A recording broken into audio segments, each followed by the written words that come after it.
చూడండి రైతు మిత్రులారా, ఇక్కడ మనం ఈరోజు ఇఫ్కో బజార్లో తీసుకురావడం జరిగింది.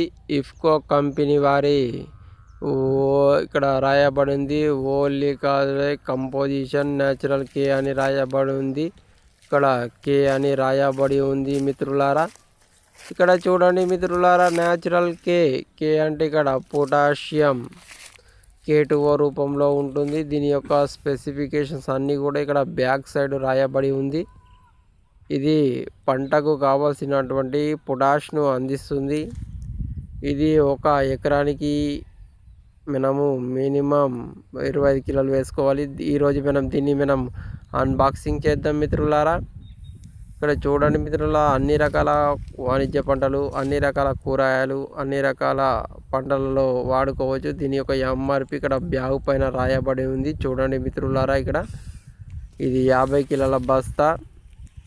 ఇది ఇఫ్కో బజార్లో తీసుకురావడం జరిగింది. ఇఫ్కో కంపెనీ వారిది న్యాచురల్ కే పొటాష్ అని రాయబడి ఉంది. ఇక్కడ దారాలను మనం కత్తెర ద్వారా కత్తిరించడం జరిగింది. ఇప్పుడు దారాలను నేను తీసివేస్తున్నాను మిత్రులారా. ఇక్కడ చూడండి మిత్రులారా, దారాలను లాగి వేస్తున్నాను.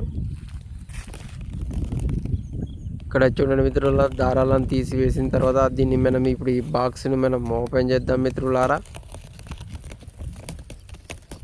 చూడండి రైతు మిత్రులారా, ఇప్పుడు దీన్ని ఈ బ్యాగ్ను ఓపెన్ చేయడం జరుగుతుంది మిత్రులారా. ఇది న్యాచురల్ కే పొటాష్ అని రాయబడి ఉంది. ఇక్కడ చూడండి మిత్రులారా, ఇది నలుపు రంగులో ఉంది, గ్రాన్యూల్స్ రూపంలో ఉన్నది, గుళికల రూపంలో ఉన్నది.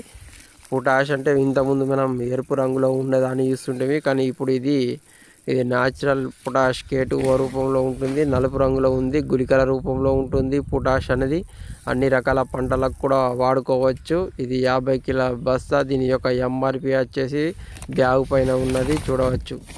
చూడండి మిత్రులారా, ఈరోజు పొటాష్ను చల్లడానికి వచ్చినాము. వారిలో ఆఖరి దఫాలో యూరియాతో పాటుగా పొటాష్ అనేది చల్లాల్సి ఉంటుంది. ఖచ్చితంగా పొటాష్ను చల్లినప్పుడే వారి అనేది వెయిట్ రావడం జరుగుతుంది, వడ్లు అనేది వెయిట్ రావడం జరుగుతుంది. అదేవిధంగా చీడపీడల నుంచి కూడా ఈ పొటాష్ అనేది రక్షించడం జరుగుతుంది. ఈ పొటాష్ అనేది ఇఫ్కో కంపెనీలో తీసుకురావడం జరిగింది. ఇఫ్కో కంపెనీ వారి ఇఫ్కో న్యాచురల్ కే పొటాష్ అని రాయబడి ఉంది. ఇది ఒక 50 కిలోల బస్తా 2 ఎకరాలకు వేసుకోవడం జరుగుతుంది.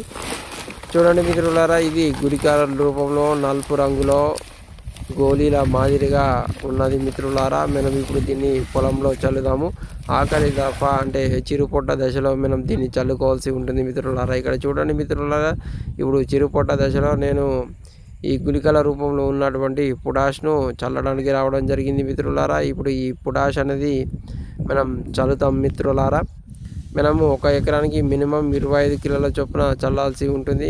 2 కిలోలకు ఈ పొటాష్ బ్యాగ్ను తీసుకురావడం జరిగింది. ఇప్పుడు 2 ఎకరాలకు ఈ పొటాష్ బ్యాగ్ అనేది చల్లుతున్నాను మిత్రులారా. ఇక్కడ చూడండి మిత్రులారా, పొటాష్ ఏ విధంగా ఉపయోగించవచ్చు. Please like, share and subscribe.